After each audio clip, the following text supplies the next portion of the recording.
2026 का new Ishika anime easy going territory defence bye optimistic Lord का episode 1 में हम लोग को देखने मिलता है। हमारा मेन लीड बता रहा होता है अपनी लाइफ के बारे में कि उसके लाइफ में कुछ सामान अच्छी तरीके से नहीं चल रहा, यानी कि उसके लाइफ में कोई भी फन नहीं है। बताता है कि वो जापान का एक वर्कर है और दिन रात वो काम करता है, मेहनत से करता है, लेकिन उसके लाइफ में आज तक उसे अच्छी कुछ भी नहीं मिली। यानी कि उसकी लाइफ एकदम लगी पड़ी होती है जहाँ पर उसे जीना नहीं था। और वो बताता है कि मुझे एक और से दुनिया में पैदा होना है, और यही बात वो सोच रहा था। तभी हम लोग को देखने मिलता है वो अपने आंखें को खोलता है, तभी उसके वो हाथों को नोटिस करते हैं जो कि बच्चों के थे। ये देखकर वो हैरान होता है और इधर वो देखने के लिए चला गया था कि इधर ऐसा क्यों हो रहा था। तभी वो रियलाइज करता है उसकी बॉडी भी छोटी हो चुकी थी क्योंकि वो घर थोड़ा बड़ा लग रहा था, और इधर उसे थोड़ा तो आइडिया हो चुका था कि वो रीइंकार्नेट हो चुका है। और ये देखकर वो बहुत ही खुश हो जाता है। जहाँ पर इधर वो दरवाजा का यानी खिड़की से बाहर खोल के देखता है कि इधर बाहर का नजारा बहुत ही खूबसूरत सा था। तभी वहाँ पर उसका मेट आ चुकी थी जो कि बताती है कि इधर आप लॉर्ड वहाँ पर क्या कर रहे हैं, हम गिर जाएंगे, थोड़ा बाहर आ जाइए। तभी इधर हमारा मेट लीड देखता है उस लड़की को जो कि मेट था उसका। इधर वो नोटिस कर लेता है उस मेट को, तो वो जानता है और इधर से बहुत सारी कुछ बातें भी पता चलती है कि इधर वो फोर्थ प्रिंस है, 2 साल हो चुका है। और इधर बहुत सारी कुछ बातें भी पता चलती है कि इस वर्ल्ड में मैजिक है और वहाँ पर यानी कि इस दुनिया में उसके भाई 4 है और बाकी बहुत कुछ। तभी इधर वो अपने नाम, जो कि उसका नाम बहन था, वो बताता है और इधर वो क्या क्या है वो भी उसको मेट को बता देता है। ये देखकर मेट शॉक्ड होती है कि 2 साल का बच्चा इतने अच्छी तरह से बातें कैसे कर रहा था। तभी हम लोग को देखने मिलता है कुछ देर बाद जहाँ पर इधर हमारा बहन एक साथ बैठा होता है एक डाइनिंग टेबल पर, जहाँ पर उस बाप था वहाँ पर बैठा हुआ था, शायद से वो किंग है। और इधर उसके 3 भाई भी वहाँ पर ही बैठे हुए थे। तीनों भाई में शायद से अनबन था जिसकी वजह से वो तीनों अलग अलग दिख रहे थे तीनों से, यानी कि इतना तो बातें वो लोग नहीं करते। तभी इधर हमारा जो इधर फैन का बाप था जो कि किंग था शायद से, वो बताता है कि तुम लोगों ने क्या क्या पढ़ाई की। और इधर वो मैजिक के बारे में पूछ रहा था क्या कौन क्या स्किल सीख रहा है, जहाँ पर सारे लोग कुछ कुछ बता दे, कोई बताता है फायर को मैजिक ऐसे सीख रहा है। लेकिन इधर बहन जो था उसके बारे आ चुकी थी, जहाँ पर इधर उसे पता था कि 2 साल की उम्र में मैजिक नहीं सीखा जाता, जिसकी वजह से वो बोलता है कि मैं यहाँ पर ट्रेडिशन और हिस्ट्री को जानना चाहता हूँ। ये बात सुनकर सारे लोग हैरान होते हैं, और लेकिन जो उसका बाप था वो बहुत ही खुश हो जाता है। इधर वो बताता है कि तुम्हारे से मेरा यही तो एक्सप्रेशन था कि तुम ऐसा ही बोलोगे। वो बहुत ही खुश हो चुका था क्योंकि इधर फैन बहुत ही इंटेलिजेंट की तरह बातें कर रहा था। ये बात सुनकर वो बोलता है कि इधर तुम्हारी माँ भी ऐसी ही थी। तभी इधर फैन को तो बहुत सारा कुछ प्यार मिल रहा था मेट से भी और इधर बाकी जगहों से भी, लेकिन इधर उनके भाई तो अलग ही दिख रहे थे। तभी इधर हम लोग को देखने मिलता है, तभी हमें नेक्स्ट सीन पर देखने मिलता है बहन आ चुका था अपने टेबल पर, जहाँ पर इधर वो अपने पर्सनल मेट से बातें कर रहा होता है, यानी कि वो क्वेश्चन पूछ रहा था। जहाँ पर दूसरे मेट बोलते हैं कि इधर यानी कि उस मेट को बोलते हैं कि तुम्हें इतना हमारे लॉर्ड को सिखाना नहीं चाहिए, वो अभी भी 2 साल के है, तो इधर इतना प्रेशर मत दो। लेकिन इधर तभी वो माफी मांगने लगी थी, लेकिन इधर जो हमारा फैन था वो बोलता है कि उसे जानने की उत्सुकता थी जिसकी वजह से उसने पूछा, और उससे उसका कोई प्रॉब्लम नहीं है, उसे ज्ञान यानी कि नॉलेज मिलेगा, यही वो बताता है। तभी इधर ट्विस्ट आ चुका था, यानी कि वहाँ पर बटलर आ चुका था जो कि बहुत ही ओल्ड था। लेकिन इधर हमारा जो मेन कैरेक्टर यानी कि फैन था वो बोलता है कि बटलर से मुझे बहुत ही डर लगता है। जहाँ पर वो बटलर बताता है कि इधर वो बहुत सारा कुछ स्टडी के लिए बहुत जानता है, जिसकी वजह से वो अब फैन को सिखाएगा। और ये बात सुन के फैन हैरान होता है। जहाँ पर वो बटलर बताता है कि उसके पापा ने उसे यहाँ पर सजेस्ट किया है, यानी फैन को सिखाने के लिए बोला है। जहाँ पर फैन के तो पूरा लग जाता है, वो दिन रात पढ़ने के लिए बैठ चुका था, और इसके जो बटलर था उसने बहुत सारे बुक बाबा रख दिए थे फैन को पढ़ने के लिए, और इधर वो ट्यूटर भी बन चुका था फैन का। तभी इधर हम लोग को देखने मिलता है फैन की लाइफ ऐसी चल रही होती है।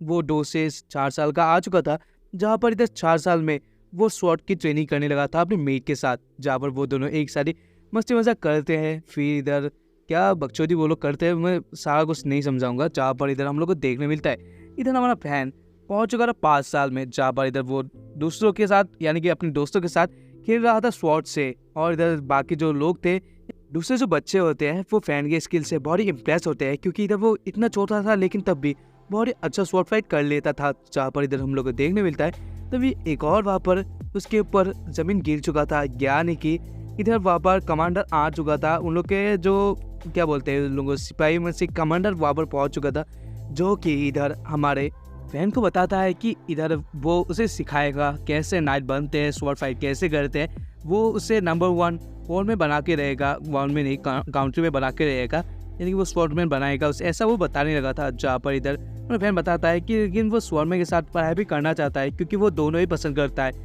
ये बात सुनकर वो उसे ट्रेनिंग देने लगा था। इधर हमारे फैन के पूरा लग चुके थे कि उसे टाइम नहीं मिलता कुछ करने के लिए, यानी कि वो तो एंजॉयमेंट का सोच रहा था क्योंकि उसके लाइफ में एंजॉयमेंट खत्म हो चुकी थी कि इधर उसे ये करना ही पड़ेगा। तो ये बात को लेकर वो बहुत ही दुखी होता है और दिन रात वैसे पढ़ता है, फिर ट्रेनिंग करता है। उसकी लाइफ वैसे चल रही थी जहाँ पर इधर उसे ये नहीं करना था। और ये बात वो अपने पर्सनल जो मेट थी उसे बताती है और इधर वो बताने के बाद बोलता है कि इधर उसे कुछ और करना है। जहाँ पर मेट पूछे क्या, जहाँ पर वो लोग चले जाते हैं मार्केट पर, यानी कि हमारे फैन को मार्केट घूमना था और इधर फैन मार्केट में पहुंच चुका था।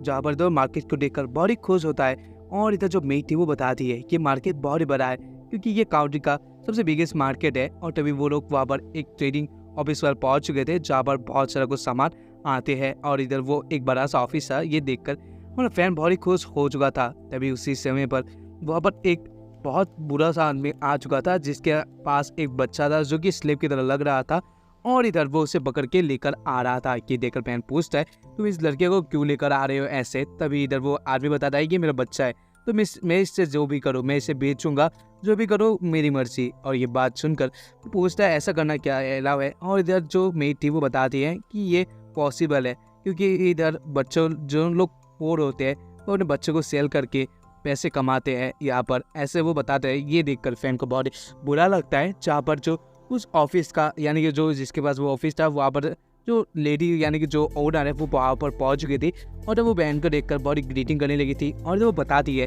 कि अगर आपको ये यानी वो बताती है यहाँ पर ये नॉर्मल है। और ये बात सुनकर इधर जो फैन बोलता है कि वो उसे खरीदेगा और तभी वो उसे दाम लगाने के लिए बोलता है। वो लड़की जो कि वो ओनर थी वो बताती है इसका दाम शायद से 3 होगा क्योंकि इधर 3 सिल्वर कॉइन हो गए क्योंकि इसके पास शायद से मैजिक पावर नहीं है। और इधर उसका बाप भी बोलता है हाँ इसके पास मैजिक पावर नहीं है। और ये 3 सिल्वर कॉइन का सुन के वो जो बाप था वो अपने बच्चे को मारने लगता है और वो बोलता है कि इधर तेरा दाम सिर्फ 3 सिल्वर कॉइन के ही बराबर है क्या, तू मर क्यों नहीं जाता। और ये बोलकर वो उसे मारने लगा था। ये देखकर हमारा फैन बताता है कि वो 5 सिल्वर कॉइन देने के लिए राजी है। फिर इधर फैन ने उसे खरीद लिया था, यानी कि मैं अपना स्लेव ऐसा कुछ बना लेता है। और वो जो ओनर थी वो एक स्लेव कॉन्ट्रैक्ट साइन कर देती है क्योंकि हमें पता चलता है कि इधर फैन की जगह पर यानी किंगडम के जो घर होते हैं उसके अंदर किसी और आदमी को यानी अननोन पर्सन को ले आया नहीं जा सकता। अगर वो फैन का पर्सनल स्लेव बनेगा तब उसे आने का मिलेगा। और वो अब जो लड़का था वो भी मान जाता है, उसके पास कोई घर नहीं था तो ये बात वो उसे भी पसंद आ जाती है। और इधर वो दोनों एक मालिक और स्लेव का कॉन्ट्रैक्ट साइन कर लेते हैं जो कि मैजिक से होता है। फिर इधर फैन उस बच्चे के लिए कपड़े खरीदता है क्योंकि उसका कपड़े बहुत ही खराब थे जिसकी वजह से उसे कपड़े खरीदने की जरूरत थी। और इधर वो उसे अच्छा यानी कि पूरा साफ सुथरा बना लेता है। फिर हम लोगों को कुछ देर बाद देखने को मिलता है जहाँ पर इधर वो उसका पर्सनल स्लेव बन चुका था और इधर जो वो लड़का था उसका नाम खमसिन होता है। और इधर खमसिन बोलने लगता है मैं आपके लिए बहुत ही यानी कि आप जो भी कहेंगे मैं वो करने के लिए रेडी हूँ।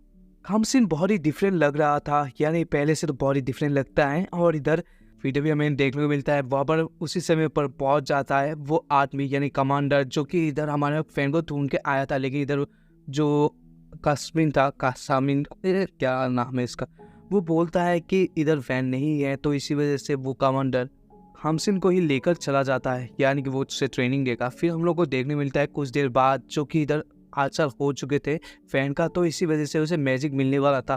तो देखा जाता है कि फैन के पास कौन सा मैजिक है। वो 4 एलिमेंट थे लेकिन इधर फैन के पास कोई मैजिक एबिलिटी नहीं होती, जिसकी वजह से उसका बाप बहुत ही गुस्सा हो जाता। और जो बताता है तुम्हारे माँ के पास एक बहुत ही फायर पावर थी यानी मेज थी जिसकी वजह से, और इधर उसका जो बाप है उसके पास वाटर कुछ ऐसा था और इसी वजह से वो बहुत ही ताकतवर था। और इस किंगडम को बचाने के लिए उन लोगों के पास मैजिक पावर होना पड़ेगा, इसी की वजह से वो लोग लॉर्ड हैं, ऐसा वो बताते हैं। और इधर तभी इधर उसके बाप को बहुत गुस्सा आया था जिसकी वजह से वो उसे मारने वाला था। लेकिन तभी इधर जो हमारा इधर फैन का जो भाई है जो कि उसके फेस से सिमिलर दिखता है यानी मुरिशिया बताता है कि इधर एक गांव है जिसमें अभी न्यूली वो लोग लिए हैं यानी काउंट्री में उन लोग ऐड हुए हैं, और जो इधर इतना सिक्योर नहीं है, रिमोटेड एरिया है और बहुत ही यानी कि क्या बोलूँ, उसमें इतना ज़्यादा लोग भी नहीं है, कंट्रोल नहीं किया जा रहा। तो इसी वजह से वो बोलता है कि वैन को वहाँ पर भेजा जाए, जिसकी वजह से कंट्री में मेंटेन भी हो और इधर कोई किसी का भी लॉस भी ना हो। और ये बात सुनकर इधर जो वैन के फादर थे वो बहुत ही खुश हो जाते हैं और बताते हैं कि बिना कुछ मैजिक की वजह से तुम्हें वहाँ पर ही भेजा जाएगा और ये बहुत ही अच्छा सोल्यूशन है। इसकी वजह से इधर वो ये बोलकर वहाँ से चला जाता है। लेकिन इधर जो हमारा जो वो मोनिक्सिस था, यानी कि फैन का जो भाई था, वो बताता है, माफ़ी मांगता है फैन से कि इधर उसकी वजह से उसे गांव में जाना पड़ेगा, ऐसे गांव में जो कि बहुत ही रिमोट एरिया में पड़ता है। लेकिन फैन उसका शुक्रिया कहता है कि वो बच चुका है उसकी वजह से, यानी कि नहीं तो वो मरता। और तभी हम लोग को देखने मिलता है, ये देख कर वो लोग हैंडशेक करते हैं। और इधर नेक्स्ट दिन का सीन आता है जब वो फैन पहुंच चुका था, यानी जाने के लिए निकलता है। लेकिन इधर उससे बहुत जगह ट्विस्ट मिलता है। उसका जो बटलर था, यानी कि जो उसे सिखाता है, वो रिटायर हो चुका था और उसके साथ वो ट्यूशन के लिए जाएगा। उसके साथ ही साथ जो कमांडर था वो भी चला जाता है फैन के साथ, क्योंकि उसे सिखाना था, यानी स्वॉर्ड फाइट। और इधर उसके साथ 2 और लोग जाते हैं और उसे हमें ये बात भी पता चलती है कि इधर और पर्सनल स्टाफ उसे कुछ नहीं मिला था। इधर फैन के पास 10 लोग ऐसा कुछ एडवेंचर्स मिले थे, लेकिन ज़्यादा कुछ नहीं था उसके पास। और फिर वो चला जाता है जाने के लिए, जहाँ पर उसका पर्सनल मेट भी वहाँ पर पहुंच चुकी थी, जिसका नाम टिल है। तभी इधर सीन आ चुका था, इधर वैन जाने वाला था गांव से, यानी कि उन लोगों के जगह से वो जा रहा था। तभी इधर गांव के सारे लोग वैन को लास्ट बार देखने के लिए आ चुके थे। ये देखकर वैन हैरान होता है कि इधर उन लोगों को कैसे बता कि वैन जा रहा है। तभी उधर उसे नोटिस करता है कि पास में ही सारे लोगों ने, यानी जो लोग उसके साथ जा रहे थे, वो बहुत सारे बिलबोर्ड की तरह कुछ लेकर जा रहे थे, जिसमें उसका जाने का लिखा रहा था, यानी कि डिस्पैच लिखा रहा था, जिसकी वजह से वो सब लोग समझ लिए थे कि वो जा रहा है। और इधर सब लोग देखने के आए थे। ये देखकर वो डर जाता है, लेकिन उसे पता चलता है कि उसका बाप अभी सो रहा है, जिसकी वजह से ये बात उसे पता नहीं। और तभी इधर यानी कि सबको वो बाय कह के वजह चला गया था। और इधर यहीं पर ये एपिसोड एंड होता है। अगर आप लोगों को ये वीडियो देखकर अच्छा लगा होगा तो वीडियो को लाइक करें, चैनल को सब्सक्राइब करें, एंड मोस्ट इम्पोर्टेंटली तुम लोग इस वीडियो में एक कमेंट तो कर ही सकते हो।